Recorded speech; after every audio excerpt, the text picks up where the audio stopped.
Bonjour à tous et bienvenue sur le podcast du village Univers VO. Aujourd'hui, pour nous accompagner, Philippe Perrault, ingénieur conseil de la CRAMIF. CRAMIF, Caisse régionale d'assurance maladie d'Île-de-France. Bonjour Philippe. Bonjour à tous.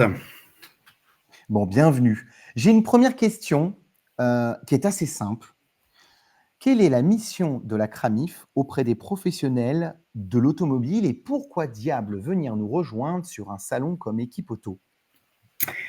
Oui, tout à fait. Alors, la CRAMIF, c'est la Caisse régionale d'assurance maladie d'Île-de-France, et elle abrite notamment les services prévention des risques professionnels qui sont logés en province dans les CARSAT.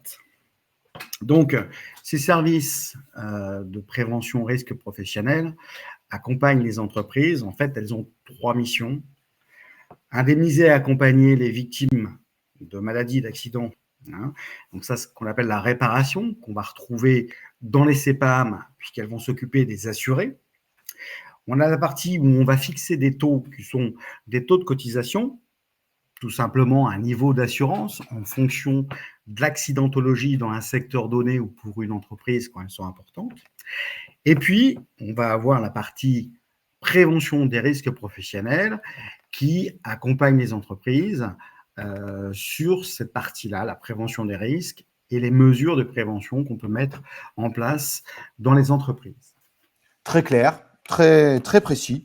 La question qui me vient derrière du coup, j'aimerais qu'on matérialise ensemble les types d'accompagnement et de conseils que vous prodiguez aux entreprises. Est-ce qu'on peut déjà matérialiser les aides financières phares que vous voulez mettre en avant pendant le salon Équipe Auto sur le village Univers VO? Oui, bien sûr. On a différents types d'aides, on va dire deux principalement. Des aides où un préventeur va accompagner l'entreprise dans une démarche de prévention plutôt globale, donc qui se fait, on va dire, plutôt sur du long terme, dans le cadre d'un contrat bien spécifique. Donc, c'est un contrat tripartite bipartite, entre l'entreprise et la caisse d'assurance maladie. Et puis, on va avoir des aides d'accès plus facile, notamment via cette entreprise, qui sont des subventions adressées aux entreprises qui peuvent à la fois être sur de la formation ou sur du matériel. Dans ce cadre-là, on a des subventions traditionnelles, on va dire, qui sont issues du Fonds national de la prévention des accidents du travail, qui est le fonds dont on se sert pour accompagner les entreprises. Et dans le cadre de la négociation des retraites dernière, on a un fonds d'investissement pour la prévention de l'usure professionnelle qui, lui, est exclusivement sur ce qu'on appelle les troubles musculo-squelettiques, finalement sur la prévention du risque ergonomique. Donc, on a ces deux types d'aides. Sur la prévention du risque ergonomique, ça s'adresse à toutes les entreprises, quelle que soit leur taille, et on va être sur 5 piliers. Deux particuliers qui sont un qui s'adresse à la prévention de la désinsertion professionnelle, plutôt donc au service de santé avec l'accompagnement d'un médecin du travail face à une situation soit suite à un accident du travail ou dans le cadre de la prévention de maladies professionnelles qu'on pourrait contracter sur des postes particuliers. On a un pilier qui va s'adresser davantage aux préventeurs dans les entreprises. On va proposer une subvention sur une partie de salaire. Et puis, on a 3 gros pavés qui sont là pour faire de la sensibilisation sur ce risque-là.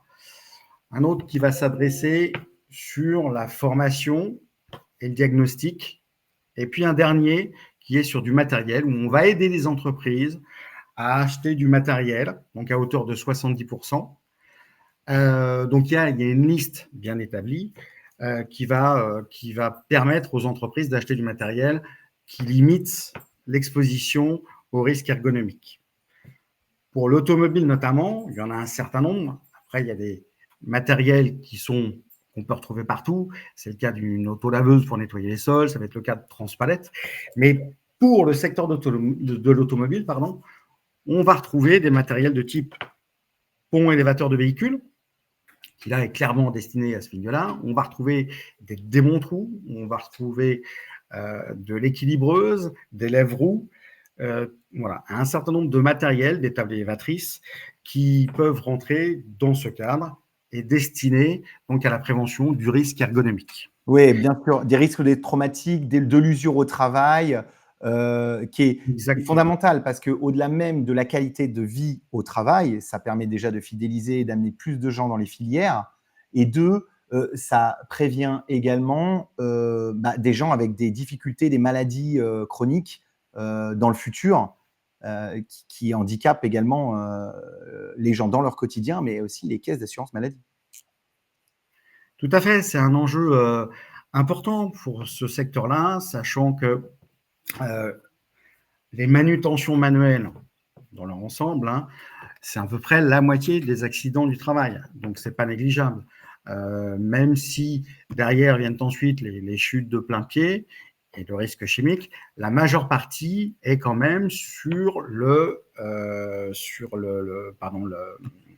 la manutention, donc ce qui va toucher au risque ergonomique. Ce sont des enjeux forts pour la profession parce que, voilà, par exemple, pour une pathologie de l'épaule qu'on peut retrouver finalement dans le métier de la carrosserie, hein, on a en moyenne un arrêt de 300 Ouais, jours. c'est énorme. C'est énorme. C'est pas négligeable et c'est une moyenne. Ouais. Donc, c'est un Oui, enjeu bien sûr, important. on parle sur des risques traumatiques et des arrêts maladie qui sont très longs parce que graves, dus à des choses qui sont profondément dangereuses, d'où l'intérêt. Donc, vous avez cité un peu le matériel je veux dire que considère l'aide financière. Vous parlez de 70% de Oui. prise en charge. Y a-t-il une enveloppe maximale? C'est-à-dire, quand on connaît le prix de ce matériel, y a-t-il un plafond? Donc, en effet, on a des taux qui sont de 70% avec des plafonds différents selon la taille de l'entreprise. Si on est plus de 200 salariés, on va avoir un plafond à 25 000 euros pour l'ensemble des trois volets que sont l'action de prévention, l'action de sensibilisation ou l'aménagement de postes de travail. Alors que dans une structure de moins de 200 salariés, c'est-à-dire jusqu'à 199, on va disposer de 25 000 euros pour chacun des volets. Sachant que l'action de prévention regroupe 3 points importants. Le matériel dont on parlait avant, donc ce qu'on appelle l'équipement, la partie diagnostic, pour une entreprise qui voudrait faire un diagnostic sur ce risque ergonomique, et la partie formation pour une entreprise qui souhaitait former ses salariés ou un salarié sur la prévention de ce risque. Donc l'action de prévention regroupe ces 3 volets, y compris l'équipement, avec un montant plafonné à 25 000 euros. On peut, si on est une entreprise de moins de 200, y ajouter des actions de sensibilisation avec un montant maximum de 25 000 euros et aussi l'aménagement d'un poste de travail qui reste dans un cadre déterminé puisque c'est avec le médecin du travail. Philippe, il me semble que vous avez également une autre aide en stock et à destination des professionnels de l'automobile. Oui, en effet, on a des aides, notamment sur le risque chimique, qui peuvent, et qui sont d'ailleurs à destination de ce secteur-là. On en a plusieurs. Le captage, par exemple, le captage de gaz d'échappement, qui est déjà un premier point. On va aider l'entreprise à s'équiper pour justement capter ces gaz d'échappement. Et on va avoir des aides spécifiques, notamment pour la carrosserie, ce qui va être lié à la ventilation de laboratoire de peinture ou encore des aires de ponçage. Voilà, on a d'autres types d'aides sur le risque chimique.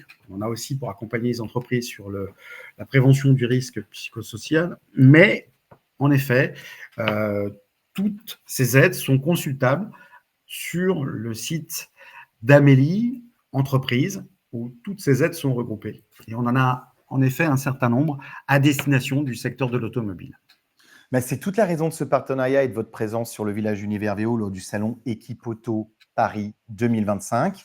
Vous retrouverez l'accès et le listing de toutes ces aides dans un lien que l'on retrouvera soit en commentaire de chacune des publications, sur les réseaux sociaux de ce podcast, mais également sur chacune des publications tout court, site internet, newsletter et j'en passe. Vous pourrez consulter tout cela sur le site Amélie, cité précédemment par Philippe. Philippe, il me reste à vous remercier et à vous dire à très vite maintenant. Mais c'est moi qui vous remercie. Et oui, en effet, à très vite. Et en espérant qu'on puisse avoir un grand nombre de demandes suite à ce podcast. Moi, j'y crois très fort parce qu'en plus de ça, vous serez parfaitement visible sur le plateau TV en tant que sponsor, mais également à travers un outil, une communication autour de ces aides et des subventions sur le village univers VO, encore une fois sur Equipoto, Paris, du 14 au 18 octobre prochain, porte de Versailles de Paris. N'oubliez pas, allée principale du hall numéro 1. On ne peut pas rater les 1500 mètres carrés de notre village. Voilà. À très bientôt tout le monde et encore une fois, merci Philippe. Merci à tous, merci à toutes.